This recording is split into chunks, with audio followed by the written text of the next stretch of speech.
Welcome, everyone, to another fantastic episode of Storytime. I am your host, Patrick King, and today we're going to be reading How I Became a Pirate, because when I was a little boy, I wanted to be a pirate. And I'm not a pirate, I'm a teacher now, but still I can dream.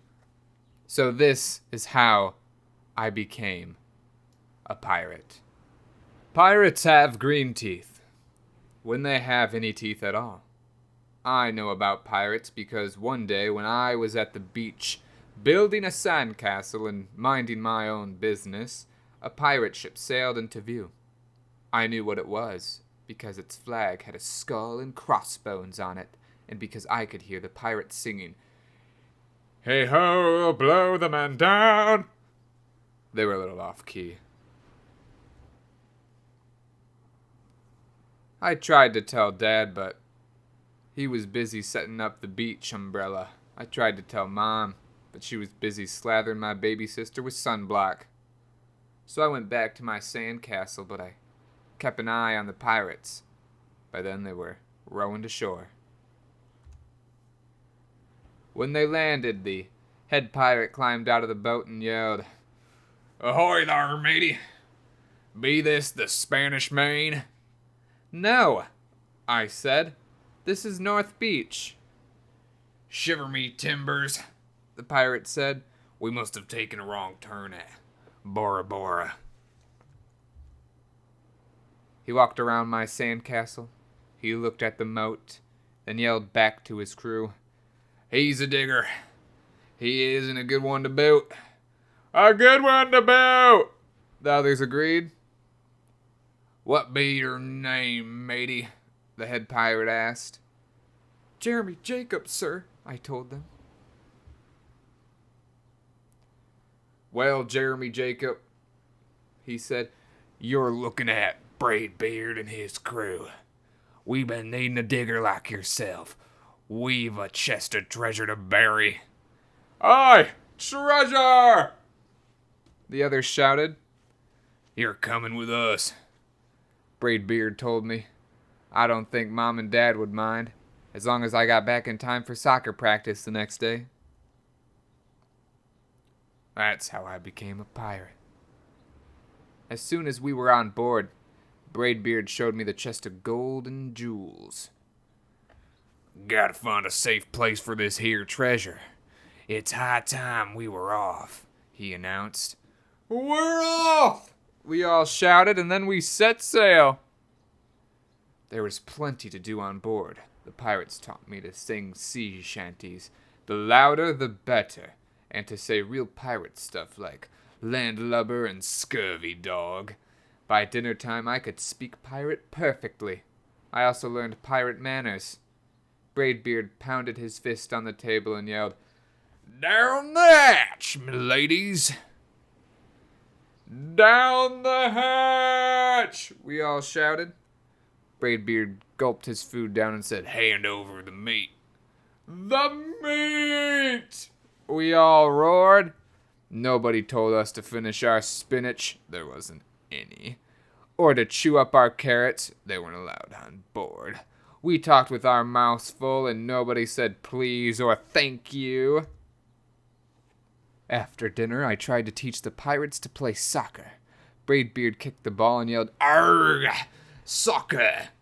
Arrgh! Soccer!" the crew yelled. Then everybody dove for the ball at once and it rolled right off the deck. "After it, me hearties!" Braidbeard commanded. "After it," we all whispered. We fought over who would go get the ball, but it didn't matter anyway because a shark came along and swallowed it in one gulp. So much for soccer. By now it was past my bedtime, but nobody tells pirates to go to bed, to take a bath, or to brush their teeth. Maybe that's why their teeth are green. Pirates sleep with one eye open just in case, and they don't change into pajamas unless they want to. Pirates don't do anything they don't want to, except for maybe swabbing the decks. I wanted to be a pirate forever. But then I found out what else they don't do. When I couldn't stay awake any longer, I asked Braidbeard to tuck me in and to read me a story. Tuck you in, he bellowed. Pirates don't tuck. No tucking, the crew cried, and the only thing they had to read was a map. Don't you have any books, I asked. Braidbeard looked confused. Books? I didn't even bother to ask about a goodnight kiss. It wasn't easy to fall asleep without a story, but I was finally dozing off when a storm broke. Thunder boomed and lightning flashed. I tried to hide under the covers as waves slammed up against the ship, but I kept falling out of my hammock. I couldn't find anyone in the cabin. They were all on deck. Lower the seals! Braidbeard shouted. Batten down the hatches. Everybody ran around yelling and lowering and battening. Nobody had time to sit close and tell me it would be over soon. Nobody even noticed me. I decided that I didn't want to be a pirate after all. Just then, flash, crack, crash! Lightning hit the mast and split it right down the middle. What do we do now? Yelled one of the pirates. We'll have to turn back, called another. But the treasure, hollered Braidbeard. Where will we bury the treasure? I stepped forward. Maybe I can help, I shouted over the wind. I think I know the perfect digging spot. When the storm was over, we rowed back to shore and buried the chest. We drew a map so we could find the treasure again, but I don't think I'll need it.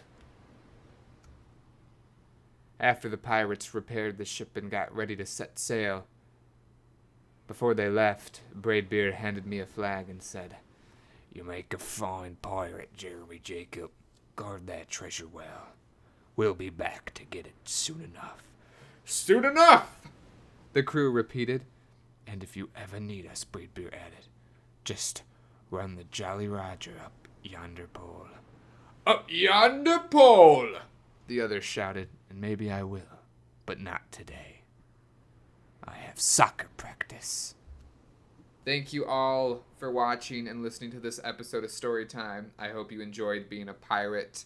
Again, hopefully this is the last episode where you will not be seeing my face. Hopefully next episode I will have fixed my webcam. Hopefully. Fingers crossed. Have a wonderful day. Have a wonderful day, mateys. Yo ho, yo ho.